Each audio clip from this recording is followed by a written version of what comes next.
नमस्कार बागवान भाइयों, रेंजर ऑर्चर्ड में आप सभी का स्वागत है। मैं विजय ब्राक्टा लेके हाजिर एक नई वीडियो आप लोगों के साथ।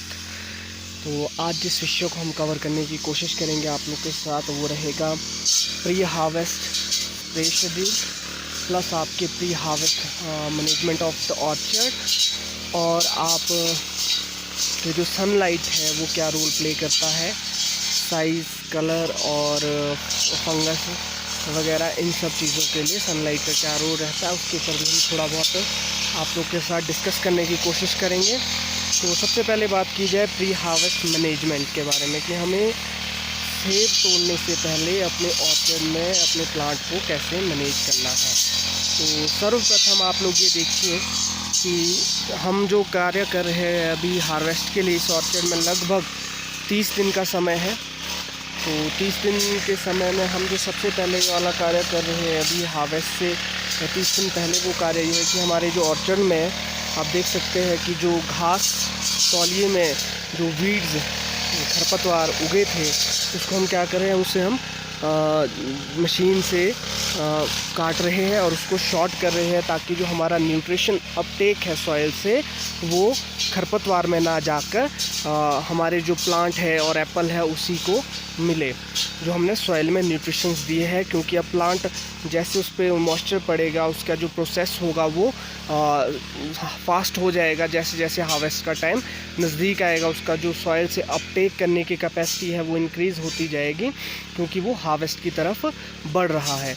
और दूसरा जो हमारा विषय हम कवर कर रहे हैं वो है प्री हार्वेस्ट स्प्रे शेड्यूल के बारे में। तो आप ये चीज़ देख चुके हैं कि हम क्या कर रहे हैं, हम खरपतवारों को तौलिए से निकाल रहे हैं, घास को हम क्या कर रहे हैं, साफ़ कर रहे हैं। तो आप उसे मशीन के द्वारा भी कर सकते हैं। अगर किसी किसान भाई के पास मशीन नहीं है तो मैनुअली भी आजकल नमी अच्छी होती है तो हाथ से पटकर या फिर किसी और उपकरण के उपयोग से उसको निकाल सकता है। तो जो हमारी एलिवेशन इस ऑर्चर्ड की 7500 फीट है और 30 दिन का टाइम हम यहाँ से हार्वेस्ट का लेके चले हैं। तो प्री हार्वेस्ट स्प्रे शेड्यूल की बात करें तो नौनी विश्वविद्यालय जो हमें स्प्रे शेड्यूल देता है 30 दिन इसके लिए प्री हार्वेस्ट के लिए, वो रिकमेंड करता है सेब तोड़ने से 20 से 25 दिन पहले आपको स्प्रे करनी होती है, एक फंगी साइड करना होता है फंगस को रोकने के लिए। तो हम वही कार्य कर चुके हैं। पिछले 2 दिन मौसम ने हमें साथ दिया तो हमने उस मौसम में ही स्प्रे अपना प्री हार्वेस्ट का कर दिया। यहाँ से 25 दिन 30 दिन का समय हम हार्वेस्ट के लिए देंगे और उस चीज़ के उस हार्वेस्ट से पहले हमने जो स्प्रे करनी थी हम वो ऐड कर चुके हैं क्योंकि अब हमें 30 दिन का समय यहाँ से सेब को देना पड़ेगा। उस 30 दिन के पीरियड में हम कोई भी फंगिसाइड या केमिकल ऑर्चर्ड में नहीं उपयोग करेंगे। तो बात आती है न्यूट्रिशन की, तो न्यूट्रिशन भी आपको 25 से 30 दिन पहले ऑर्चर्ड में देना होता है जो आपका प्री हार्वेस्ट रहता है। तो प्री हार्वेस्ट हम क्या क्या न्यूट्रिशन दे सकते हैं उसमें मैं आप लोगों को पिछली वीडियो में भी बता चुका हूँ कि एक तो हम पोटाश दे सकते हैं जो हमारे ऑर्गेनिक कंपाउंड्स के बेस में आती है और सल्फेट ऑफ पोटाश में आती है। और उसके अलावा हमें क्या देना है, कैल्शियम। कैल्शियम मैं आप लोगों को पिछले वीडियो में डिस्कस कर चुका हूँ कि कैल्शियम का क्या रोल रहता है हमारे एप्पल में या क्या उसका कार्य है सेब में, तो वो आप लोग को मैं समझा चुका हूँ। अगर किसी बागवान भाइयों ने वो वीडियो नहीं देखी तो आप मेरे चैनल पे जाके वो वीडियो एक बार देखिए, आपको वो ज़रूर मदद करेगी। अब बात आती है कि कैल्शियम और पोटाश 2 न्यूट्रिशन। अब क्या होता है कि कई बागवान भाई समय बचाने के चक्कर में कैल्शियम और पोटाश को मिक्स कर देते हैं। तो मैं उन सभी बागवान भाइयों से एक ही चीज़ कहना चाहूँगा कि आप भूल के भी कैल्शियम और पोटाश को मिक्स मत कीजिए। क्यों, उसका रीज़न मैं आप लोग को बताता हूँ। कैल्शियम और पोटाश वो चाहे क्लोराइड फॉर्म में है या आपके चिलेटेड फॉर्म में है, दे आर नॉट कंपैटिबल, वो एक दूसरे के साथ मिक्स नहीं हो सकते। वो केमिकल्स अलग अलग कैटेगरीज़ में आएंगे, वो न्यूट्रिशंस वो इकट्ठे नहीं मिल सकते हैं। अगर आप उसको इकट्ठा ड्रम में मिक्स करेंगे तो उससे क्या होगा, उससे आपके एप्पल में टॉक्सिसिटी आएगी जो आपको कुछ हद तक सनबर्न की तरह निशान अपने सेब पे दिखने शुरू हो जाएंगे। वो आपके कैल्शियम और पोटाश के गलत मिक्सचर के कारण होते हैं। तो उस चीज़ को आप अवॉइड कीजिए। अगर आप लोगों को कैल्शियम और पोटाश करने हैं तो वो आप अलग अलग कीजिए, इकट्ठा मत कीजिए। आप पोटाश 30 दिन पहले कीजिए, जैसे कि अभी हमने आपको बताया कि हम लोग इस ऑर्चर्ड में स्प्रे कर चुके हैं, तो हमें यहाँ से 25 दिन का गैप देना है अपने हार्वेस्ट के लिए। तो 25 दिन के गैप को लेके हम यहाँ से चले हैं। तो 25 दिन के गैप में हम ने क्या किया है कि हमने पोटाश और फंगीसाइड मिक्स कर दिया। फंगीसाइड कौन सा, जो कंपैटिबल हो, जिसके साथ आप कोई अदर केमिकल मिक्स कर सकते हैं। हमने ऐसा फंगीसाइड अपने ऑर्चर्ड के लिए चूज़ किया था। तो आपको भी ऐसा ही फंगीसाइड चूज़ करना है जो आपके किसी और केमिकल के साथ या पोटाश के साथ अच्छी तरह से कंपैटिबल और मिक्स हो सके। तो आप वो अभी कर दीजिए। और उसके अलावा अगर आपको कैल्शियम ऐड करनी है तो आप कैल्शियम सेब को तोड़ने से 15 से 10 दिन पहले क्लोराइड फॉर्म में या चिलेटेड फॉर्म में, जिस भी फॉर्म में आप कर रहे हैं, वो सेब से 10 से 15 दिन पहले तोड़ने हार्वेस्ट करने से पहले आपको ऐड करना है। वो आपको अलग से करना है। तो अब बात आती है फंगीसाइड हम कौन सा यूज़ करें। तो अब आपको नौणी विश्वविद्यालय के शेड्यूल के बारे में जानकारी होगी। सभी बागवान भाई कोशिश यही कीजिए कि आप नौणी विश्वविद्यालय द्वारा प्रस्तावित जो शेड्यूल है उसी पे काम कीजिए। उसके अलावा आप किसी भी तरह का अदर केमिकल जो शेड्यूल में नहीं है वो मत यूज़ कीजिए।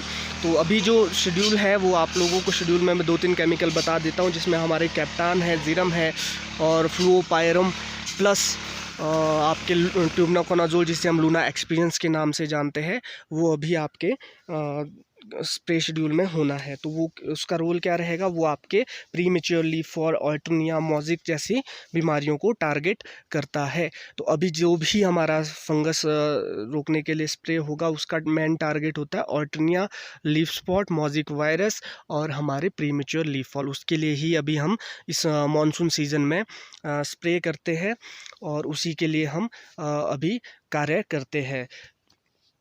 अब इन 3-4 केमिकल्स में से आप एक केमिकल यूज़ करके अपने ऑर्चर्ड में स्प्रे कर सकते हैं। बस एक चीज़ का ध्यान रखिए, कैप्टान के साथ आप कुछ मिक्स नहीं कर सकते हैं। कैप्टान के साथ बहुत कम चीज़ें मिक्स होती है, तो इसलिए अगर आप कैप्टान करें तो उसको सिंगल ही करिए। और बात आती है अब कई बागवान भाई इस वक्त वुली एप्पल एफिड से भी लड़ रहे हैं, उससे जूझ रहे हैं। तो उनके लिए भी ये है कि आप अभी इस वक्त पे प्री हार्वेस्ट में जो नौणी विश्वविद्यालय रिकमेंड करता है वो मेलाथियोन नाम का केमिकल रिकमेंड करता है, उसका स्प्रे कर सकते हैं। वो तभी कीजिए अगर आपके वुली एप्पल एफिड के सिम्टम्स ज़्यादा है और आपको लग रहा है कि वो बहुत ज़्यादा फैल रहा है, वरना आप इंसेक्टिसाइड मत कीजिए। मैं पिछली वीडियो में बता चुका हूँ कि इंसेक्टिसाइड आप जितना कम से कम यूज़ करने की कोशिश करेंगे उससे आपको फ़ायदा होगा। अब बात आती है फ्रूट में न्यूट्रिशन में आपको बता चुका कि आप अभी पोटाश डाल दीजिए, फंगीसाइड के साथ वो मिक्स हो जाएगा। जैसे कि आप लूना के साथ पोटाश मिक्स कर सकते हैं और आप कैब्रियो टॉप भी हमारा रिकमेंड होता है, उसके साथ भी आप पोटाश मिक्स कर सकते हैं प्री हार्वेस्ट। तो आप इन दो फंगीसाइड में से कोई एक यूज़ कर लीजिए प्री हार्वेस्ट, जो भी आप यूज़ करते हैं। तो हम 2-3 साल से लूना एक्सपीरियंस फंगीसाइड ही यूज़ कर रहे हैं, उसका रिज़ल्ट भी हमें अच्छा मिला है, तो हम प्री हार्वेस्ट वही यूज़ करते हैं और उसके साथ हम पोटाश डालते हैं ऑर्गेनिक फॉर्म में। तो अब पोटाश क्या रोल प्ले करता है, पोटाश का मैक्सिमम आप लोग यही सुनेंगे, जिस भी बागवानों से आप डिस्कस करेंगे तो एक ही चीज़ बताएंगे कि आपका पोटाश कलर अच्छा लाता है। तो मैं आप लोग को एक चीज़ बताऊँ, वो कलर अच्छा लाता नहीं है, वो कलर आने में मददगार होता है। पोटाश है जो, वो मैं पिछले वीडियो में भी समझा चुका हूँ, वो एक तरह से जो हम लीव्स में दे रहे हैं वो एक तरह से बूस्टर का काम करता है। वो क्या करता है, जो प्लांट की सॉइल से पोटाशियम को अपटेक करने की कैपेसिटी होती है उसको बूस्टअप कर देता है और उसको हेल्प करता है कि पोटाश जो है सॉइल से अपटेक अच्छे से हो जाए और पूरे प्लांट को न्यूट्रिशन अच्छे से मिल जाए। तो पोटाश ये रोल प्ले करता है। और दूसरा, आपका पोटाश कलर लाता नहीं है, वो कलर लाने में मदद करता है। मदद करना और लाने में फ़र्क होता है। अब जो भी है कलर है आपका, वो मैं पिछले वीडियो में भी बता चुका हूँ, वो वैरायटी के करैक्टरिस्टिक्स पे भी डिपेंड करता है कि आपकी वैरायटी का करैक्टरिस्टिक्स क्या है, वो किस तरह की वैरायटी है, उसमें फुल कलर वैरायटी है या हाफ़ कलर वैरायटी है, उसमें कलर आता ही नहीं है, ये गोल्डन है, रेड गोल्डन है या फिर आपके रेड डिलीशियस है, वो किस तरह की वैरायटी है उस पर डिपेंड करता है उसका करैक्टर कैसा है। वो फुल कलर स्टेन है या उसमें स्टार्टिंग से ही कलर जब से उसका प्रोडक्शन शुरू होता है उसी वक्त से आता है। तो ये सब आपको वैरायटी के करैक्टरिस्टिक्स पे भी डिपेंडेंसी रहती है। तो इस चीज़ का भी आपको ध्यान रखना है कि आपको वैरायटी क्या है उसी हिसाब से भी अपने ऑर्चर्ड में काम करना है। तो आप अगर ये हाफ कलर वैरायटी से उम्मीद करेंगे कि वो फुल रेड हो जाए, या आप गोल्डन से उम्मीद करेंगे कि वो लाल दिखे, तो ये चीज़ पॉसिबल नहीं है, ये ना हो सकती है। जो वैरायटी का करैक्टर होगा, कलर भी उसी हिसाब से उसमें आएगा। जिस तरह का करैक्टर उसमें रहता है उसी तरह का कलर और उसके साइज़, क्वांटिटी, प्रोडक्शन रहती है। तो ये चीज़ को आप लोग को ध्यान में रखना है। तो पोटाश क्या करेगा, आपके साइज़ बनाने में भी हेल्पर का काम करेगा और कलर को लाने में भी मदद करेगा। वो कलर जो आपका आता है उसमें आने के लिए प्लांट को, जो सॉइल से पोटाशियम अपटेक की कैपेसिटी उसको एनहेंस करेगा और उसके कारण आपके प्लांट में कलर आने में हेल्प होगी। वो किसी तरह का ऐसा नहीं है कि जादू दिखाएगा कि आप उसको स्प्रे करेंगे और वो एकदम से सेब को लाल कर देगा, नहीं। अगर आपका न्यूट्रिशन सॉइल में अच्छा है, आपने लीव्स में अच्छा न्यूट्रिशन दिया है, तो आपका कलर नेचुरल, आप देख सकते हैं कि किस तरह से कलर कई जगह पे 100% की तरफ भी बढ़ चुका है। अच्छा, और पोटाश का एक रोल क्या रहता है, पोटाश का जो मैं ज़्यादा रोल मानता हूँ साइज़ में प्ले करता है। पोटाश क्या है, साइज़ अच्छा बनाने में भी मदद करता है। तो अगर आप अभी 30 दिन पहले हार्वेस्ट से पोटाश ऐड करेंगे तो वो क्या करेगा, वो आपके प्लांट में साइज़ अच्छा बनाएगा और उसका फ्रूट की क्वालिटी को निखार के लाएगा। आप देख सकते हैं कि फ्रूट क्वालिटी किस तरह से बन रही है। तो आप देख सकते हैं कलर। और पोटाश क्या करेगा कि जो आपकी स्किन है, ये जो फ्रूट की जो स्किन आती है उसको क्या है, एक शाइनिंग दे देगा और इसका जो फ्लशी सा लुक आपके सामने चमकदार सा सेब बन के आएगा और इसको अच्छा दिखाएगा। तो रिप्रेजेंटेशन भी आपके फ्रूट की अच्छी हो जाएगी अगर आप पोटाश इस वक्त पे 30 दिन पहले, हार्वेस्ट से 30 दिन पहले अगर आप ऐड कर रहे हैं। अच्छा, अब बात आती है फंगिसाइड की हम बात कर चुके हैं, न्यूट्रिशन की बात कर चुके हैं, हम प्री हार्वेस्ट स्प्रे शेड्यूल की बात कर चुके हैं कि हमें प्री हार्वेस्ट पे क्या स्प्रे शेड्यूल यूज़ करना है, तो वो हम सब आपसे डिस्कस कर चुके हैं। अब जो बात आती है वो आती है, जो हमारा अगला विषय था वो था सनलाइट क्या रोल प्ले करती है। अब ये विषय मैं इस वक्त पे क्यों आप लोग को बताना चाह रहा हूँ, तो उसका कारण मैं आप लोग को समझाता हूँ कि आपके ऑर्चर्ड में अगर सनलाइट अच्छी है, आपके प्लांट पे धूप अच्छे से आ रही है, तो आप का जो फ्रूट है वो अच्छा साइज़, कलर और फंगल रेजिस्टेंट होगा।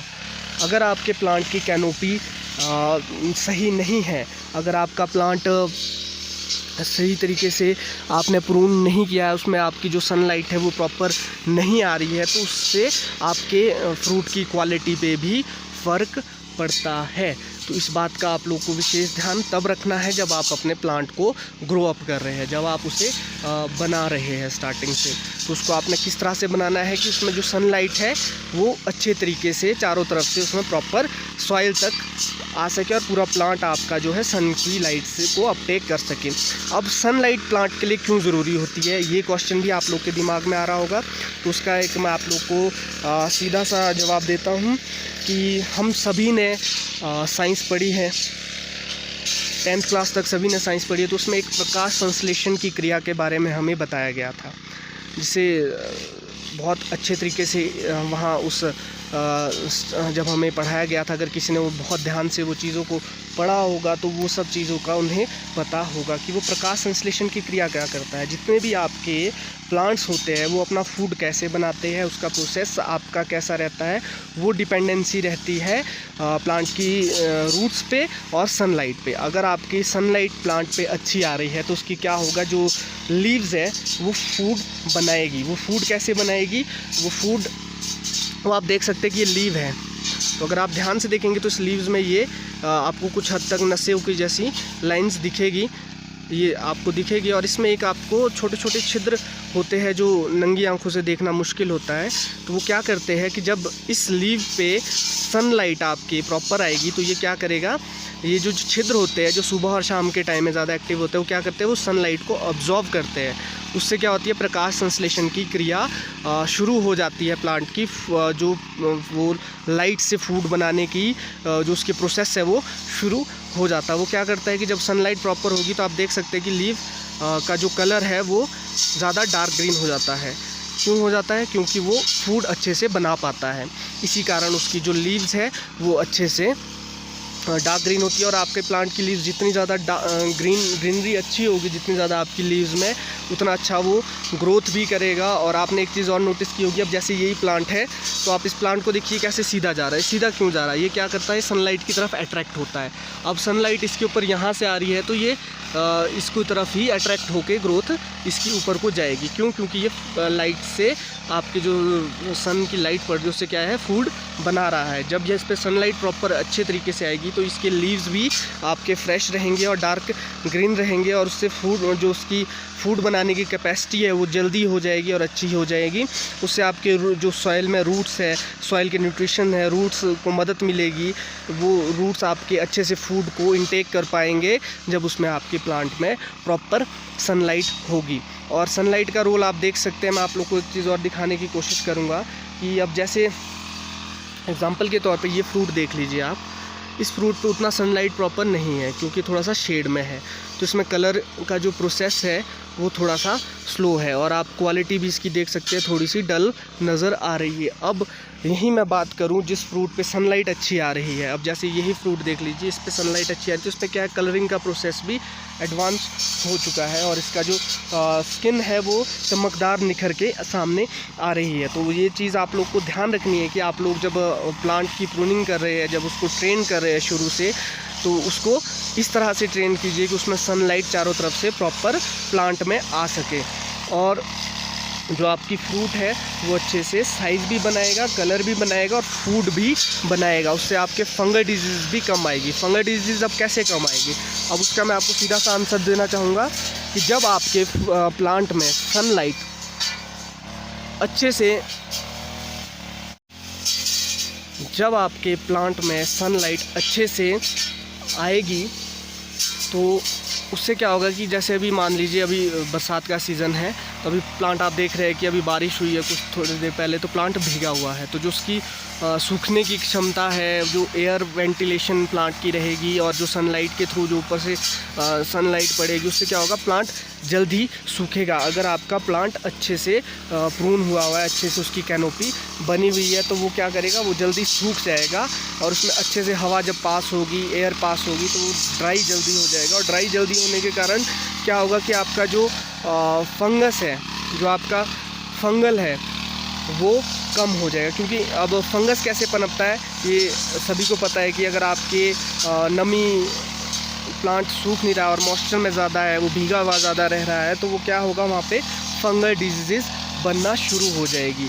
अब जैसे आप लोग का बॉडी है, अब हमारा बॉडी में अगर हमारे पाँव को आप पूरा दिन पानी में डुबो के रखेंगे तो उसकी स्किन कहीं ना कहीं फंगल डिजीज़ को,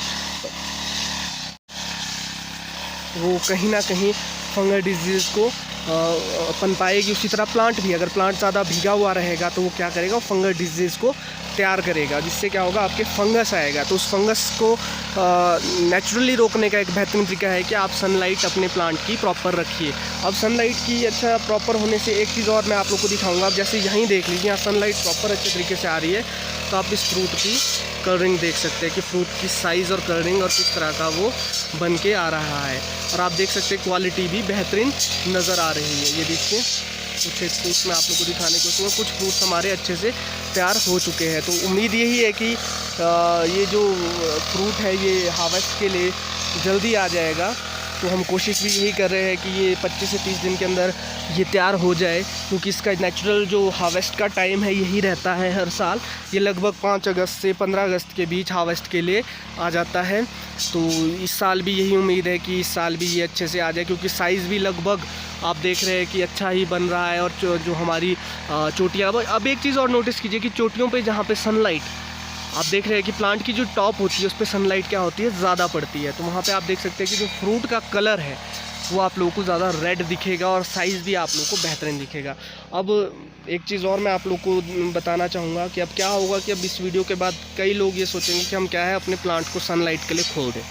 अब भाई साहब, अगर तो आप लोग नए ऑर्चिड्स तैयार कर रहे हैं तो आप उसको मैनेज कर सकते हैं, बट अगर आपके प्लांट इस साइज़ के हैं तो आप उसको मैनेज ही कर सकते हैं। उस पर आप हैवी कट मत दीजिए, उसको ऐसा मत कीजिए कि आप उसको पूरा ही खोल दीजिए, उससे आपके कैंकर आने की भी समस्या रहेगी। अगर आप बड़े टहनों को रिमूव करेंगे या उससे आपके अदर फंगल डिजीज़ भी आना की चांसेस बने रहेंगे। तो इसलिए आप ऐसा मत कीजिए। आप जितना उसको मैनेज कर सकते हैं, आप इसको सिर्फ बड़े पौधों को क्या कर सकते हैं, इसको मैनेज कर सकते हैं। बट इसकी जो कैनोपी है, अब ये प्लांट्स मेरे फादर ने लगवाए हुए हैं, तो आप देख सकते हैं कि इसकी कैनोपी उनके वक्त के टाइम से, जैसे उस टाइम पे प्रॉनिंग होती थी, उस टाइम पे जो मेथड्स होते थे, उसी तरीके से वो तैयार हुई है। तो इसलिए आप लोग बड़े प्लांट को सिर्फ मैनेज कीजिए, कोशिश कीजिए कि अगर उसमें सनलाइट आ सकती है किसी तरीके से, तो आप उसको हल्का सा मैनेज कीजिए, बट आप उसको डैमेज मत कीजिए।